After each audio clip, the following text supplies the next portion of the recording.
Hi, everybody. This is Gad Saad.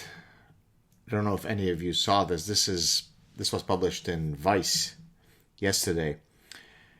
Penguin Random House staff confront publisher about new Jordan Peterson book. During a tense town hall, staff cried and expressed dismay with the publishing giant's decision to publish Beyond Order 12 More Rules for Life. This is a follow up to Jordan's book from a few years ago. Let me just read it for you. Several Penguin Random House Canada employees confronted management about the company's decision to publish a new book by controversial Canadian psychologist Jordan Peterson at an emotional town hall Monday, and dozens more have filed anonymous complaints, according to 4 workers who spoke to Vice World News. On Monday, Penguin Random House Canada, Canada's largest book publisher and a subsidiary of Penguin Random House, announced it will be publishing Beyond Order 12 More Rules for Life by Peterson to be released in March 2021. The book will be published by Portfolio in the US and Penguin Press in the UK, both part of the Penguin Random House empire. 4 Penguin Random House Canada employees who did not want to be named due to concerns over their employment said the company held a town hall about the book Monday, during which executives defended the decision to publish Peterson, while employees cited their concerns about platforming someone who is popular in far-right circles. Quote, he is an icon of hate speech and transphobia, and the fact that he's an icon of white supremacy, regardless of the content of his book, I'm not proud to work for a company that publishes him, a junior employee who is a member of the LGBTQ community and who attended the town hall told Vice World News. Another employee said, quote, people were crying in the meeting about how Jordan Peterson has affected their lives, close quote. They said one co-worker discussed how Peterson had radicalized their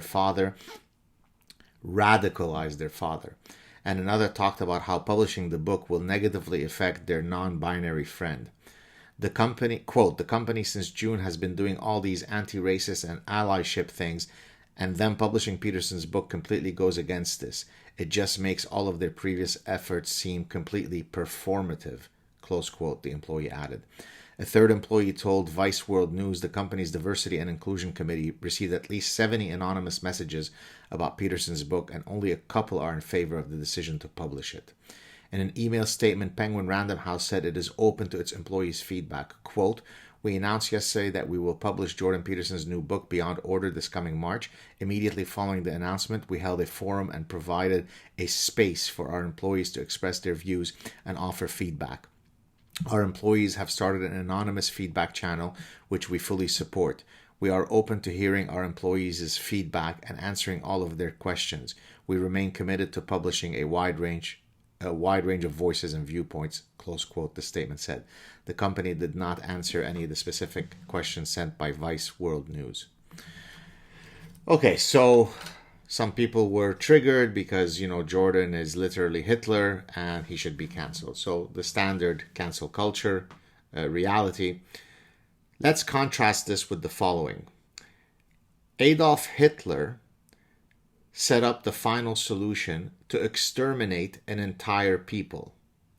He built the mechanisms to exterminate people on an industrial scale level.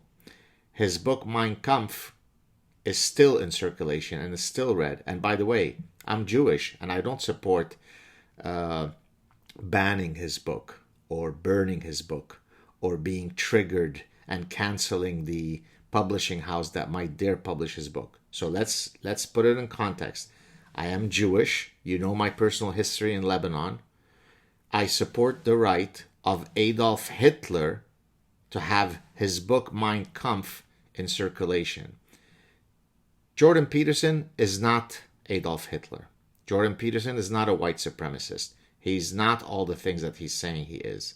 But again, contrast my position regarding Adolf Hitler's book to how these folks are responding to Jordan Peterson. As many of you know, Jordan Peterson is a personal friend of mine. It is someone who exhibits none of the hatred that is attributed to him. But even if he did, in a free society, we allow racists, miscreants, cretins, people who spread falsehoods to exist because that's the price you pay to live in a free society. Now again, Jordan Peterson is hardly any of the things that he's accused of. If we took the totality, if we did an accounting of all the benefit that he's brought versus all the harm that he's caused, the ledger would be quite clear. Millions of people have been driven to personal responsibility, have been empowered because of his message. But again, all that is irrelevant. In a free society, the manner by which these execrable, grotesque crybabies are acting is an affront to what it means to live in a free society. You don't like his book, you don't read it. You don't like his book, you don't recommend it. You don't like his book, you read it, and then you post a honest and fair criticism of his ideas. That's what happens in a free society. Again, life is anti-fragile, to use the term of my other good friend, Nassim Taleb. We expect people to experience stressors. If you read The Parasitic Mind, I discuss how it is important to have our critical thinking abilities tested, because our critical thinking faculty is supposed to be anti-fragile by being exposed to ideas that we may disagree with. I'm able to better hone my skills in a debate if I'm exposed to ideas that are contrary to mine, because then I build better arguments. So you don't like Jordan Peterson, don't read him. But that employees in a publishing house would want to cancel him and are hurt and they're in a fetal position speaks exactly to why this book, The Parasitic Mind, is doing so well on the world stage. Shame on those people who don't know what real victimhood is. Cheers, everybody.